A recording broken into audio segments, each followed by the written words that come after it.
চলুন ফিরে যাই আমাদের আজকের অতিথি অভিনেতা নাফিস আহমেদের কাছে। অনেকগুলো কাজ নিয়ে তো এখন ব্যস্ত আছেন, সবগুলো কাজ সম্পর্কে একটু একটু করে জানবো, কিন্তু একটু জানি যে ব্যস্ততম যে দিনটা আপনার থাকে সেই দিনের সকালটা আসলে কিভাবে শুরু করেন? বেশ সকালে উঠতে হয়, আসলে নিজের জন্য একটু সময় বের করতে হয়। আমি সকালটাতেই নিজের জন্য ভাবি, নিজেকে নিয়ে চিন্তা করি। আচ্ছা, তো কাজ মানে হচ্ছে আমাকে অনেক সকালে উঠতে হয়। এবার শুটিং এর জন্য দৌড়ঝাঁপ একটা থাকে। শুটিং এর জন্য দৌড়ঝাঁপটা তো থাকেই, আমি রাতেই প্রিপারেশন নিয়ে নিই, সবকিছু কস্টিউম সব গোছানো থাকে। শুটিং এর সময় আমি সকালটায় উঠি। আচ্ছা, এবং আমার একটা বিষয় হচ্ছে যে আমি এখন অবধি কোনো শুটিং এ আজ অবধি লেট করে যাইনি। বাহ, এটার মনে হয় একটা বড় কারণ হচ্ছে যে মঞ্চে একটা দীর্ঘ সময় থাকা, সুতরাং মঞ্চে কিন্তু প্র্যাকটিসটা থাকে এরকম যে সময়ের আগে পৌঁছে যাওয়া বা একদম অন টাইমে পৌঁছানো। শো এর আগে আমরা একটা রান থ্রো করি, নিজের ভুল ত্রুটিগুলো খুঁজে বের করে সেটার গোছানোর চেষ্টা করি, কাজ করা হয়। সো মঞ্চ থেকে অনেক কিছু শেখা হয়েছে আমার। আসলেই তাই। এবার একটু জানি যে শেকর, এই চলচ্চিত্র নিয়ে আসলে বেশ একটা আলোড়ন সৃষ্টি হয়েছে, সবাই আসলে এটা নিয়ে খুব কথা বলছে এবং মুক্তির অপেক্ষায় আছে, আর যে কোনো দিন মুক্তি পেয়ে যেতেও পারে। তো সেটা নিয়ে আসলে কাজ করার অভিজ্ঞতা একটু জানতে চাইবো যে আসলে সংযুক্ত হলেন কিভাবে শেকরের সাথে? ডিরেকশন দিয়েছেন প্রসূন রহমান এবং এটাতে কাজ করেছেন দিলার জামান আন্টি, এফএস নাইম ভাই, আমি, নাইরুস সিফাত, আয়েশা খান। যেহেতু আমরা সবাই বেশ পরিচিত এবং কাছাকাছি মানুষ আমরা, তো যুক্তটা আমাকে ডিরেক্টর নিজেই পছন্দ করেছেন এবং উনি যখন বললেন যে এই আর্টিস্টরা আছেন, কাজ করছেন আমার কো আর্টিস্ট হিসেবে, বেশ প্রথমেই ভালো লেগেছে।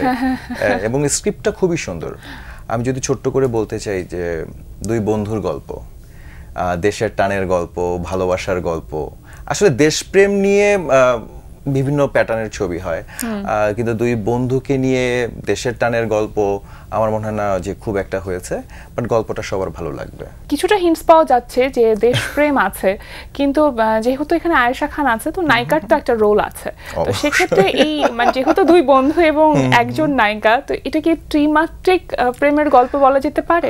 না, নায়িকা এখানে দুইজন, আমি একটুখানি বলেই ফেলি। নাইরুস সিফাত আছেন, উনিও আছেন একটি চরিত্রে, এবং যদি বলতে চাই আসলে চার বন্ধুরই গল্প। তারা ছোটবেলা থেকে বন্ধু এবং বড় হয়ে এক একজন জীবিকার টানে হোক বিভিন্ন জায়গায় চলে যায় এবং একটা সময় তারা একত্রিত হয়, কিন্তু তারপর ঘটনা কি ঘটে, এক এক মানুষ তো দেশের টানে হোক, মনের কারণে হোক, যে কোনো কারণে হোক, আমরা বন্ধুরা চলে যাই বিভিন্ন দেশে, দেশ বিদেশে থাকে, কিন্তু দেশের প্রতি কিন্তু একটা টান থাকে। আমার মনে হয় সেটা নিয়েই গল্প, ভালোবাসার নিয়ে গল্প। বাকি গল্প জানতে হলে দেখতে হবে চলচ্চিত্র। আচ্ছা, শেকরের কাজ হয়েছে কোথায়, মানে লোকেশন কোথায় কোথায়? রাজশাহীতেই আমরা পুরো সিনেমাটা শেষ করেছি এবং ইনডোর পার্টগুলো সবকিছুই রাজশাহীতে হয়েছে। যেহেতু বলছিলেন যে বন্ধুরা বন্ধুরা এবং সব পরিচিত মানুষজন এক জায়গায় হওয়া, তার মানে এটা তো একটা গেট টুগেদারের মতন, এবং দীর্ঘদিন যখন আপনারা কাজ করছেন শুটিং টাইমে অনেক মজার মজার ঘটনা ঘটে। এরকম কোনো মজার ঘটনা আছে এই চলচ্চিত্রটি কাজ করবার সময়? মজার ঘটনা তো থাকতেই হবে, কারণ হচ্ছে এখানে এফএস নাইম আছেন, কারণ হচ্ছে উনি বেশ মজার মানুষ এবং আমার খুব ভালোবাসার একজন মানুষ, আমাকে সে খুব স্নেহ করেন, আদর করেন। তো একদিন আমাদের দুজনের শুটিং হচ্ছে সন্ধ্যার পরে রাতে। আচ্ছা, তো পুরো টিম আমাকে সকালে ফোন দিয়েছে যে ভাইয়া আমাদের তো আসলে গাড়ি সংকট, আপনাকে লাগবে। আমি বলছি গাড়ি তো আমাকে কল দিয়েছে যে রাতে আমাকে নিতে আসবে, বলছে না আমাদের গাড়ির খুবই সমস্যা, আমাদের গাড়ি নিয়ে আপনি যদি সকালে আসেন খুব ভালো হয়। তো আমি আমার কো আর্টিস্ট সকালে উঠে চলে গেলাম। পরে দেখি যে আসলে গাড়িটার কোনো সংকট নাই, আমার সাথে আড্ডা দিবে তারা, এই জন্য আমাকে সকালে নিয়ে আসছে এবং আমরা বেশ মজাও করেছি। পুরোটা শুটিং আমরা আসলে আড্ডাবাজি করে কাটিয়েছি এবং প্রসূনদা তো বেশ ভদ্র মানুষ, ভালো মানুষ, সে কিন্তু হালকা দুষ্ট আছে, তো আমরা তাকে আসলে পুরোটা বের করতে পেরেছি, যে তার সাথে দুষ্টমিটা বের করতে পেরেছি এবং আমরা বেশ মজা করে কাজ করেছি। আচ্ছা, কাজ করার সময় অভিজ্ঞতা একরকম থাকে, কিন্তু যখন কাজটা রিলিজ হবে এই যে একটা অপেক্ষমান সময়, সেটা কিন্তু একটু নার্ভাস লাগে যে আসলে দর্শকরা কিভাবে গ্রহণ করবে, যতখানি পরিশ্রম দিয়ে কাজটা করেছেন আসলে সেটার আউটকামটা কতখানি ভালো আসবে, এটা নিয়ে কি একটু কাজ করছে মনের মধ্যে? তা তো অবশ্যই। আমার কাছে তো মনে হয় যে বার্ষিক পরীক্ষার রেজাল্ট যখন দেয়, কত মার্ক পেলাম, কি হলো ব্যাপারটা, রেজাল্ট কি আসলো, সেটা নিয়ে আসলে এরকম ঠিক এরকমই যে আসলে দর্শক কি বলছে, দর্শকের ভিতরে কতটুকু আমি ব্যক্তিগতভাবে পৌঁছালাম, সেটা কাজ করে, দর্শকের ভালো লাগে, কারণ দর্শকদের জন্যই তো আমি কাজ করছি। তো দর্শকের জন্য আমি নাফিস আহমেদ, তো দর্শকের ভালো লাগাটাও অনেক বড় ব্যাপার, অনেক বড় পরীক্ষা। তাদের জন্য তো মূলত আপনাদের কাজ করা, তাই না? আর একটি বিষয় জানতে চাইবো এখন, যে চলচ্চিত্র নিয়ে তো শুনছিলাম, আরো কিছু চলচ্চিত্র মনে হয় কাজ করা হচ্ছে এর মধ্যে আপনার। পিনিক নামে একটি ছবিতে আমি কাজ করছি, যেখানে অনেক দুর্দান্ত দুর্দান্ত পারফর্মার আর্টিস্টরা কাজ করেছেন। সেখানেও আমি ছোট্ট একটি চরিত্রে আছি। ছবিটি সম্ভবত ঈদে রিলিজ হবে। শেকড় গেল, পিনিক গেল, আর কোন চলচ্চিত্র নতুন কথা চলছে সামনে আসবে এরকম কিছু বলতে চান কিনা? বাংলা ভিশন আমার পরিবারের মতো, সো বাংলা ভিশনকে বলা যায়। আমি ফখরুল আরফিন খানের নীল যোজনাতে কাজ করছি, যেটা শুটিং চলছে, এবং খুব শীঘ্রই আমরা ছবিটি শেষ করব এবং দর্শকের কাছে নিয়ে আসব। চলচ্চিত্রে কাজ করা এটা তো একটা আলাদা রকম ব্যাপার, কারণ বড় মাধ্যম, সবথেকে বড় মাধ্যম, সুতরাং ভালো লাগার অনুভূতিটাও একটু বেশি। চলচ্চিত্রের জন্য কি অন্যান্য মাধ্যমে একটু কম কাজ করা হচ্ছে কিনা আপনার এখন? একটু তো কম হয়ে যায়, কারণ সময়টা দাও ম্যানেজ করাটা হয়ে যায়। তবে কাজ করছি। আমি আসলে সবসময় একটা কথা বলি যে অভিনয়টা আমি সব মাধ্যমেই করতে চাই। একজন অভিনেতার সবথেকে বড় গুণ কোনটা বলে আপনি মনে করেন? সবাই তো তাকে ফলো করে, সবার আগে নিজেকে আসলে মানুষ হতে হবে। অভিনেতার আগে মানুষ হতে হবে, চরিত্র ঠিক থাকতে হবে, কারণ আমার মনে হয় এই বিষয়গুলো দরকার একজন অভিনেতা হওয়ার জন্য। ব্যক্তি মানুষ হিসেবে সে কেমন সেটা ভীষণ রকম প্রভাব পড়ে, ওই ব্যাপারটা খুবই দরকার। এবং যে যত নিজের দিকে মানে স্বচ্ছ, আমার মনে হয় সে ভালো অভিনেতা হিসেবে কাজ করতে পারবে। ছোটবেলার কোন সময়গুলো খুব বেশি এখন টানে? আমি তো পুরান ঢাকায় বড় হয়েছি, পুরান ঢাকার রাস্তাঘাটগুলো আমাকে টানে। পুরান ঢাকার সেই ছোটবেলার বন্ধুগুলোকে মানে এখন বিভিন্ন জায়গায় ছড়িয়ে ছিটিয়ে আছে, তাদেরকে মিস করি। আমার মনে হয় যে না, আবার যদি সেই সময়টা চলে যেতে পারতাম তাহলে ভালো হতো। কারণ ছোটবেলায় খুব দুরন্ত ছিলেন, মানে বন্ধুদের সাথে আড্ডাবাজি, এখানে যাও ওখানে যাও এরকম কিছু ছিল?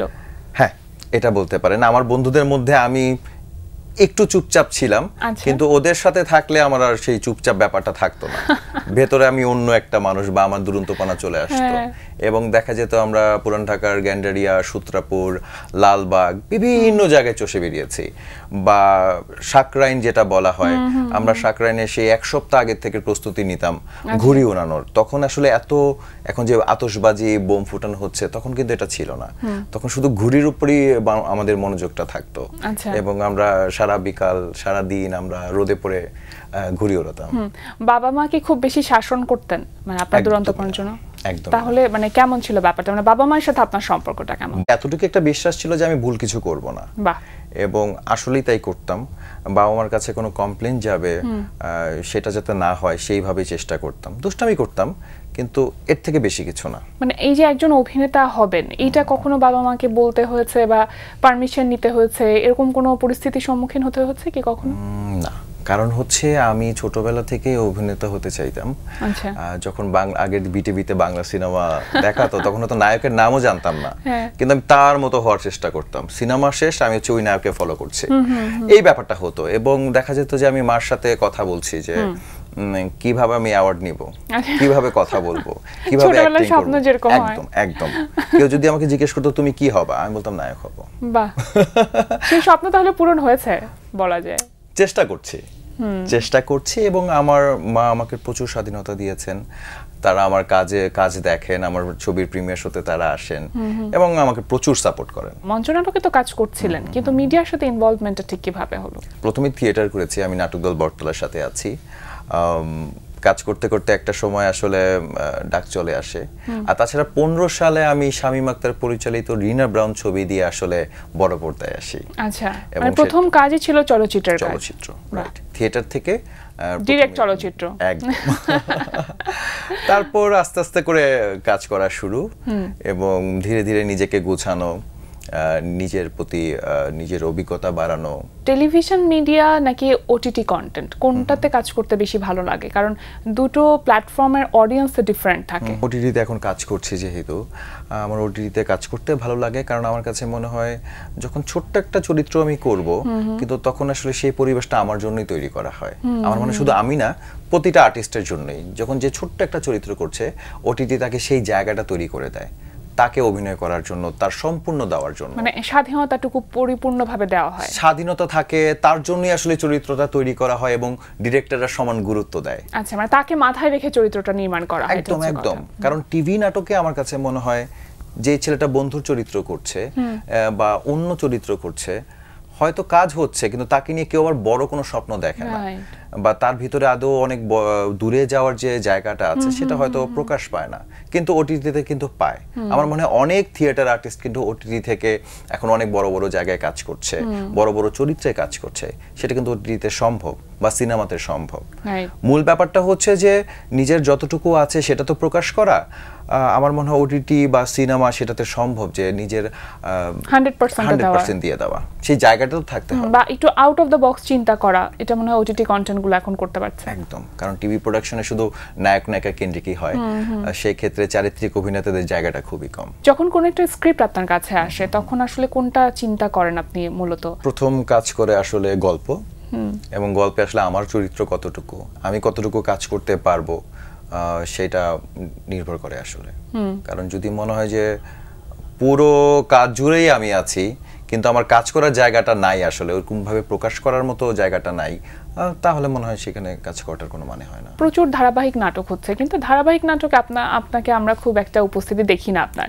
আর এটার কোনো বেসিক রিজন আছে যে অনেকগুলো কাজ করা একসাথে হচ্ছে বলে ধারাবাহিক নাটকে সময় দিচ্ছেন না? না, এমনটা নয়। আমি ধারাবাহিক আসলে খুব কম কাজ করা হয়েছে আমার, বা মেগা সিরিয়ালেও আমি আজ পর্যন্ত কোনো মেগা সিরিয়ালে কাজ করিনি। আর তাছাড়া ধারাবাহিকে খুবই কম কাজ করা হয়েছে। আমি আসলে একটু মনে হয় ওটিটি নির্ভর, সিনেমা নির্ভর হয়ে গেছি, সেটা অনেকে ভাবে, কিন্তু এখন সবাইকে জানাচ্ছি যে না, আমি আসলে প্রতিটা মাধ্যমেই কাজ করতে চাই যদি কাজ করার জায়গাটা থাকে।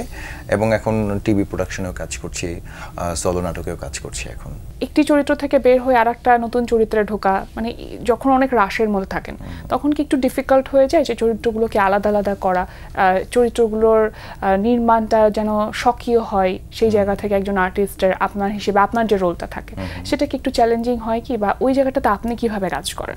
অবশ্যই চ্যালেঞ্জ তো আছে, কিন্তু আমার মনে হয় আমি একটু গ্যাপ নেই আসলে, কখনোই দুটো কাজের মধ্যে দুটো কাজ কখনোই পাশাপাশি আমি রাখি না। আমার কাছে মনে হয় একটু গ্যাপ নিয়ে আরেকটি চরিত্রে ঢুকতে পারলে বিষয়টা ভালো ফুটে ওঠে। কাজটাকে যদি সত্যি আমি ভালোবাসি এবং কাজটাকে অনেস্ট ভাবে করার চেষ্টাই তো করি, তো সেই ক্ষেত্রে তাড়াহুড়াটা না করে মনে হয় যে একটু স্থির হয়ে আরেকটি চরিত্রে প্রবেশ করলে ভালো। যে মঞ্চ আপনাকে তৈরি করেছে সেই মঞ্চে এখন কি সময় দিতে পারছেন? বটতলাতে দীর্ঘ অনেক বছর যাবত কাজ করছি, তার মধ্যে Khana, the trial of Mallah Millia, ক্রাচের colonel, এই নাটকগুলো হলে আমি পারফরমেন্স করি। নতুন নাটকে ঢুকতে একটু ভয় লাগে, কারণ আবার সময় দেওয়া, শুরু থেকে সময় দেওয়া একটু টাফ এখন বর্তমান সময়, কিন্তু আমি দলে যাই, ব্যাকগ্রাউন্ডে কাজ করি, ভালো লাগে আমার। মঞ্চের সাথে আপনার এই সম্পৃক্ততা কত বছর হলো? 13 সাল থেকে মঞ্চে কাজ করছি, এখন 25 অনেকগুলো বছর। কি মনে হয় আজকে এই যে এতগুলো বছর পরে সে আসলে মঞ্চ থেকে প্রাপ্তির জায়গাটা কি? মূলত মঞ্চ আমার কাছে বিলাসিতা, কারণ মঞ্চ আমাকে, আমি মঞ্চে কাজ করি, এখান থেকে কিন্তু আমরা কিছু পাই না, বা কোনো থিয়েটারের মানুষ কিন্তু মঞ্চ থেকে কিছু পায় না, আর্থিক ফিনান্সিয়ালি কিছু পায় না। ভালো লাগে বিদায় কাজ করে, দল থেকে হচ্ছে হল ভাড়া নেয়, দল থেকে হচ্ছে নাটকের কস্টিউম দল থেকে দেওয়া হয়, সবকিছুই দল থেকে দিচ্ছে, বা আমরা নিজেরা অ্যাড করছি, দলে চাঁদা দেই। তো সেই ক্ষেত্রে শুধুমাত্র নিজের ভালো লাগা থেকেই কিন্তু সবাই মঞ্চে কাজ করে।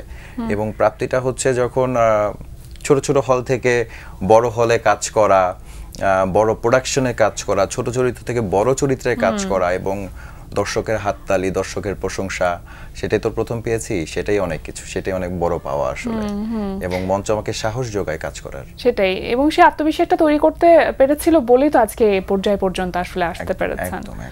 কি স্বপ্ন দেখেন নিজেকে নিয়ে? কাজ করতে চাই, মৃত্যুর আগ পর্যন্ত অভিনয় করতে চাই, এটাই স্বপ্ন দেখি। শুভকামনা জানাই, আর অনেক ভালো কাজের সাথে থাকুন। সেই ভালোবাসা এবং সেই আবদারের জায়গাটা তো সবসময় আমাদের আছে। অনেক ধন্যবাদ আমাদের আজকের আয়োজনে এসে সময় দেওয়ার জন্য। ধন্যবাদ আপনাকে, ধন্যবাদ বাংলাভিশনকে। প্রিয় দর্শক, এতক্ষণ কথা হচ্ছিল অতিথির সঙ্গে, এবার সময় হলো বিদায় নেবার।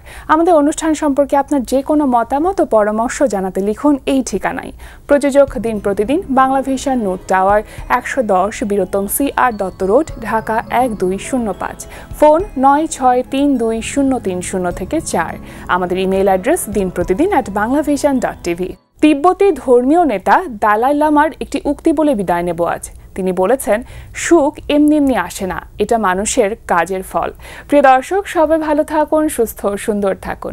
আজ সারাদিন সবার জন্য শুভ ও কল্যাণময় হোক।